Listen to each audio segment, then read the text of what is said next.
क्या? शादी? वो भी तुझसे? मैं मर जाऊंगी, लेकिन तुझसे शादी नहीं करूंगी। अरे तेरे जैसा निर्दयी इंसान तो मैंने आज तक नहीं देखा, जो लोगों को ऊंचे ब्याज पर कर्ज देकर उनकी जमीन हड़प लेता है। मैं मेहनत करके हर एक पैसा चुकाऊंगी, लेकिन तुझसे समझौता नहीं करूंगी।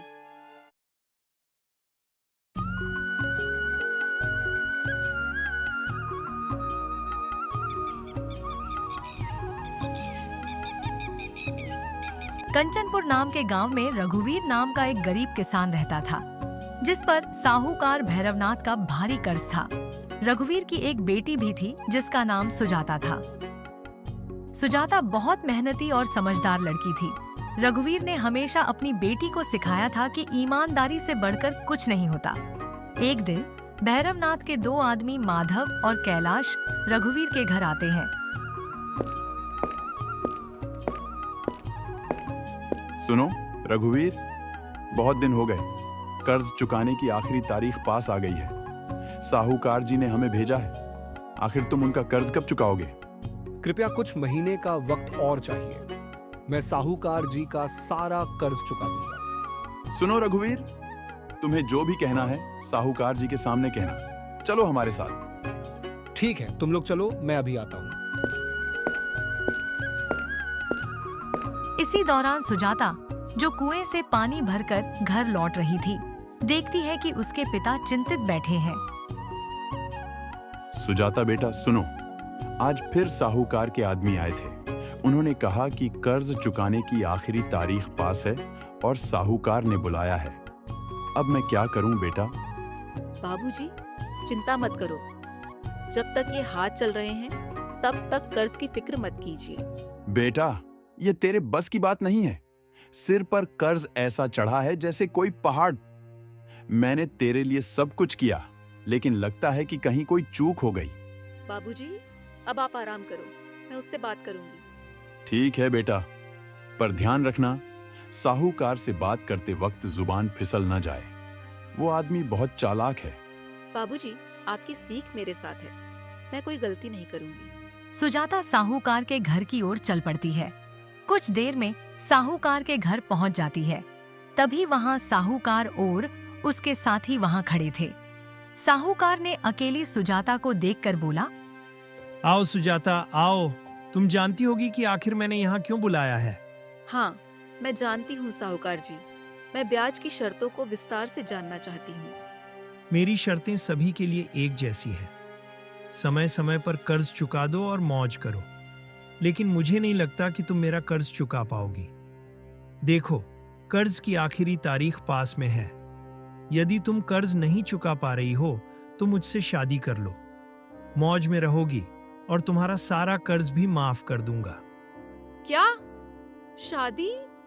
वो भी तुझसे? मैं मर जाऊंगी, लेकिन तुझसे शादी नहीं करूंगी। अरे तेरे जैसा निर्दयी इंसान तो मैंने आज तक नहीं देखा, जो लोगों को ऊंचे ब्याज पर कर्ज देकर उनकी जमीन हड़प लेता है। मैं मेहनत करके हर एक पैसा चुकाऊंगी, लेकिन तुझसे समझौता नहीं करूंगी। ठीक है, मैं तुम्हें 1 महीने का वक्त और देता हूं, लेकिन याद रखना, यदि 1 महीने के अंदर कर्ज नहीं चुकाया तो अंजाम अच्छा नहीं होगा।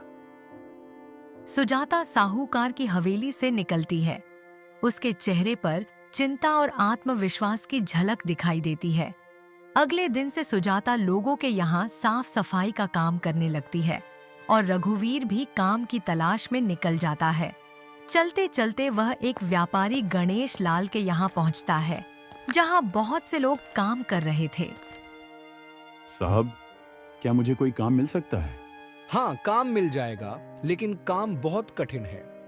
कर पाओगे? हाँ साहब, मैं कर लूंगा। आप बस काम दे दो। गणेश लाल उसे काम समझा देता है और रघुवीर मेहनत से काम करने लगता है। इस प्रकार कई दिन बीत जाते हैं। तभी गणेश लाल ने रघुवीर को बुलाकर कहा, रघुवीर, आज तक मेरे पास काम था, पर अभी मेरे पास काम नहीं बचा। इसीलिए मैं अपने पुराने कामदार को ही रखता हूँ और आज तक तुम्हारी जो भी कमाई हुई है वो ये लो। रघुवीर घर की ओर निकल जाता है। तभी अचानक बारिश शुरू हो जाती है। रघुवीर अपने पैसों को सही से छुपा कर रख लेता है। तभी रास्ते में उसे एक आवाज सुनाई देती है। सुनो भाई, क्या आप मेरी मदद करोगे? मेरी गाड़ी इस कीचड़ में फंस गई है। मेरी मदद कीजिए। मैं यहाँ काफी देर से फंसा पड़ा हूँ। मैंने कई लोगों से मदद मांगी, लेकिन किसी ने मेरी मदद नहीं की। कृपया आप मेरी मदद कीजिए। ठीक है, मैं तुम्हारी मदद कर देता हूँ। काफी कोशिशों के बाद गाड़ी निकल जाती है। तभी वो आदमी नीचे उतरकर रघुवीर का धन्यवाद करता है। तुम बहुत नेक दिल इंसान हो और तुम्हारे चेहरे से पता चलता है कि तुम काफी दुखी हो। क्या हुआ तुम मुझे बताओ, मैं कुछ मदद कर सकूं? और क्या तुम्हें मुझसे कोई मदद चाहिए? रघुवीर ने अब तक की सारी बात उस आदमी को बता दी। अरे तुम तो काफी मुसीबत में हो। एक काम करो, ये मेरे पास कुछ सोने के सिक्के हैं, वो रख लो, आपको काम आएंगे। इसके बाद वह व्यक्ति सोने से भरी एक थैली रघुवीर को दे देता है। रघुवीर खुशी खुशी घर लौट रहा होता है। तभी रास्ते में गीली मिट्टी ख्वाजा से वह गिर पड़ता है और बेहोश हो जाता है। इसी दौरान वहां एक चोर निकलता है और उसकी सोने की थैली चुरा लेता है। यह सब वहां खड़े एक युवक ने उस चोर को देख लिया है। अरे भाई सुनो, वो थैली वापस रख दो। क्यों रखूं? ये थैली मेरी है। दोनों आपस में बात कर ही रहे होते हैं, तब रघुवीर को होश आ जाता है। अरे, मेरी थैली कहाँ गई? उस लड़के के पास आपकी थैली है, मैंने खुद अपनी आंखों से देखा। इस बात की बहस और बढ़ जाती है और पूरा मामले को सुलझाने तीनों राजा के पास पहुंच जाते हैं। अरे रघुवीर, तुम्हारे पास इस बात का क्या सबूत है कि यह थैली तुम्हारी है? रघुवीर ने पूरी बात राजा को बताई। महाराज, मैंने भी इसे अपनी आंखों से चोरी करते हुए देखा है। राजा चोर को सजा देते हैं और थैली रघुवीर को लौटा देते हैं।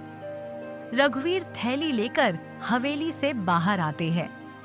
अभी रघुवीर ने उस आदमी को कहा, तुम्हारा बहुत बहुत धन्यवाद बेटा। अगर आज तुम नहीं होते तो वह चोर मेरी थैली लेकर चला जाता। शुक्रिया बाबा बेटा, तुम बहुत ईमानदार और नेक दिल व्यक्ति हो। चलो आज मेरे साथ मेरे घर चलो।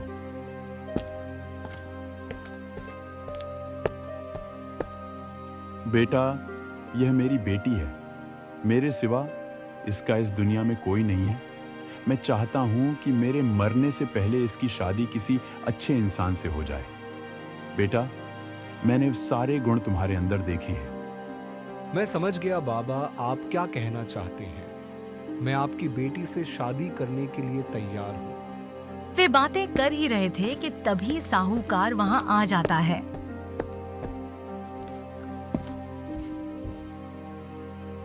सुनो रघुवीर, अब तो पूरा महीना हो गया, ला मेरे पैसे। तभी रघुवीर साहूकार के पैसे दे देता है। तभी साहूकार रघुवीर से कहता है, अरे तुम्हारे पास एकदम से इतने पैसे कहाँ से आ गए? अरे तुम्हें उससे क्या, अपने पैसे लो और चलते बनो।